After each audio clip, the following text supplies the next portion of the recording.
आज़म ने जो कहा कि you are free to go to your church, go to your temple, क्या हमें मजहबी आजादी की क्रिश्चियनों को यह गारंटी देती है? नहीं।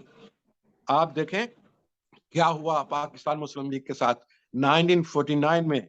कायद आजम ने ये जो कहा you are free to go to your to temple, उन्होंने कहा कि इसका कोई सरोकार नहीं है, स्टेट का मजहब के साथ कोई सरोकार नहीं है, आप जो कुछ भी हैं आप अपने जाती आपके हैं। लेकिन जब करारदाद मकासद पास की गई, इसके ऊपर दफन कर दिया गया कायद आजम की 11 अगस्त की स्पीच को। और उसमें किन किन लोगों का हाथ था? सबसे बड़ा हाथ जमात इस्लामिया ने रोल अदा किया।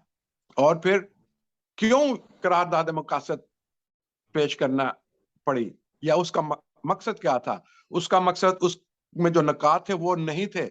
उसका मकसद यह था कि मुसलमानों को यह बताना कि पहले आप मजहबी तौर पर मुसलमान थे, आज आप कानूनी लिहाज से मुसलमान हैं।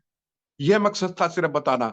और उसको दरअसल ये एक साजिश की गई थी कायदे आजम की सोच की, उनके असूलों की। उसके बाद क्या हुआ? जो लोग कायदे आजम के साथ थे, जो लोग कायदे आजम के साथ थे वो पाकिस्तान छोड़ के चले गए। एसपी सिंघा कहते हैं कि जो वो इंडिया चले गए। और फिर वो जो थे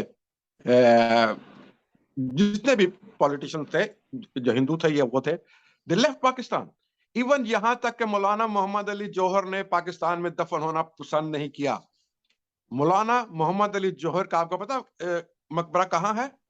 यरूशलेम में। उन्होंने कहा, उनके खानदान ने कहा कि मुझे यरूशलेम में दफन किया जाए, क्योंकि वो देख रहे थे कि क्या होने वाला है।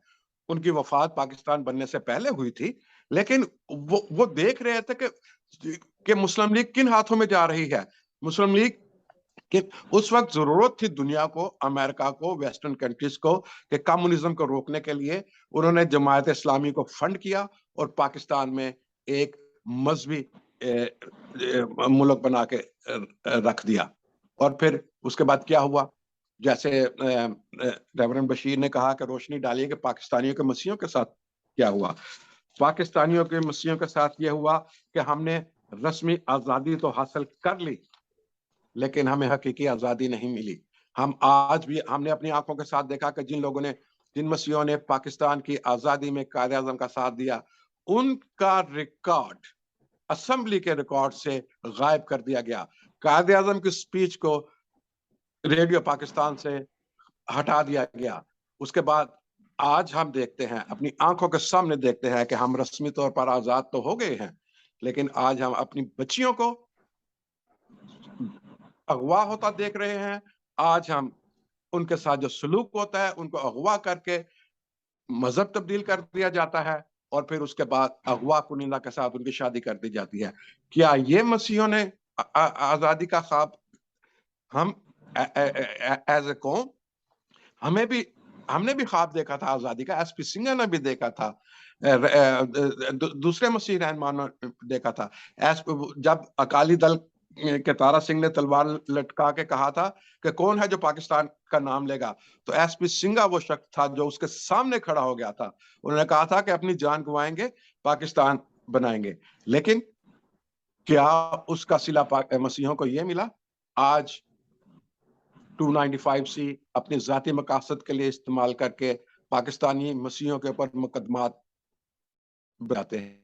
आज जॉब्स के लिए हमारा जो टैलेंट है मसीहों का, उसको इग्नोर कर दिया जाता है। आज पाकिस्तानियों को अकलियत कह के नफरत की निगाह से देखा जाता है। दूसरे मुल्कों में देखें, माइनॉरिटीज को जो है वो हमदर्दी की, माइनॉरिटीज के साथ जो है वो उनको ऑनर दी जाती है। यहाँ पे माइनॉरिटीज जो अमेरिका में हम रहते हैं, हम देखते हैं कि उनके जो हीरो थे, उनके नाम के ऊपर सड़कों के नाम है मार्टिन किंग लूथर के। हर शहर में माइनॉरिटी को ऑनर दी जाती है। मुझे आज ये बताएं कि पाकिस्तान में क्या हुआ?